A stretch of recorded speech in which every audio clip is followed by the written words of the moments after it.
Mac here.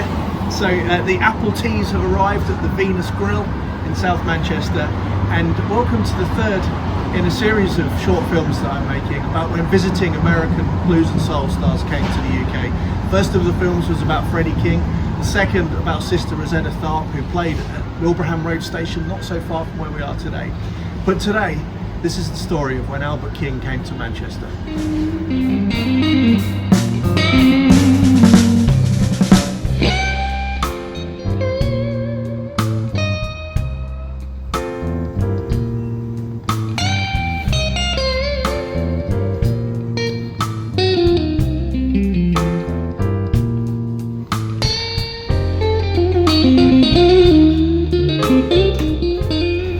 You may be wondering why we're here at the Venus Grill in South Manchester, which is now a Turkish supermarket.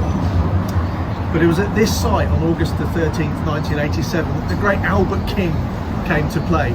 This originally was a venue called the International, which had been set up in 1986, 1987 by the Stone Roses manager, and was an active venue for lots of indie bands at the time until about 1991. Now, it may be a supermarket today, but we'll have a tour around the building in a second. But there's a couple of things that I wanted to show everybody here. First off is a photograph that was taken by Brian Smith at that very gig in 1987. And here it is.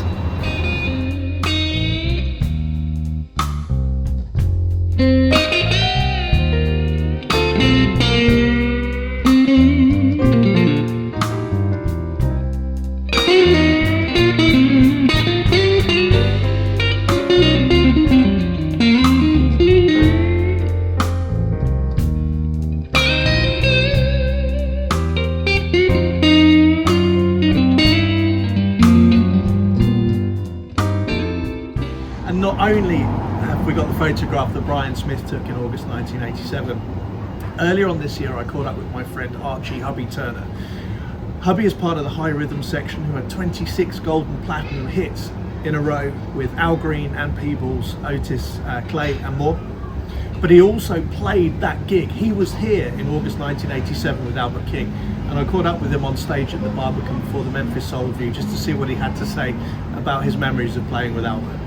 Hubbie, you were with Albert King on that tour in England in 1987 and 1992, right? Yes, sir, man. That was my first gig out with him over in Europe, in London. And my next time around was with Bobby Bland, you know, when he came over, you know. What was it like playing with Albert? Albert was, you had to play his feel. You know, if you didn't play his feel, he would hire musicians sometimes, they wouldn't even have rehearsal. He assumed that they would know his songs, but when they didn't know his songs, he was honoring. I remember one time we was at the club in '87, and he said one of the guys asked me, "I say the old chap, does he cause you any kind of grief?" He must have been a Brit. Yeah.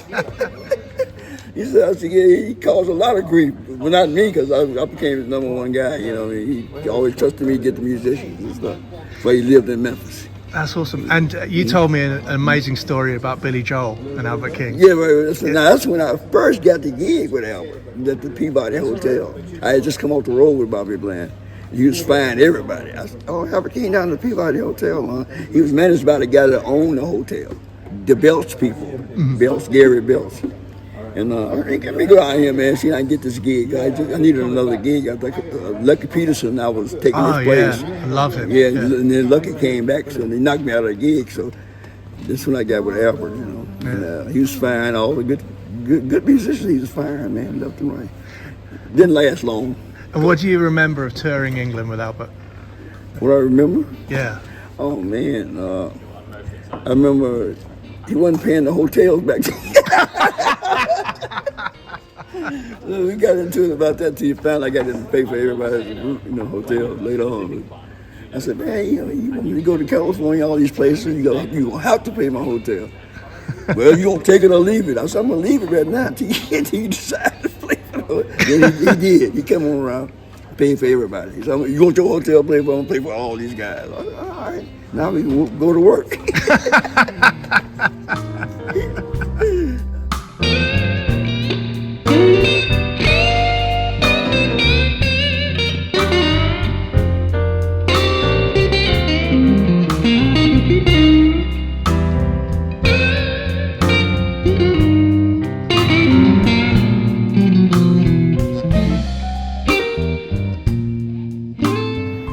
So that's the story of how Albert King came to Manchester and the time he played here.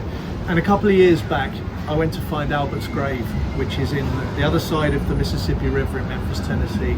And here's some footage from my visit to his gravesite.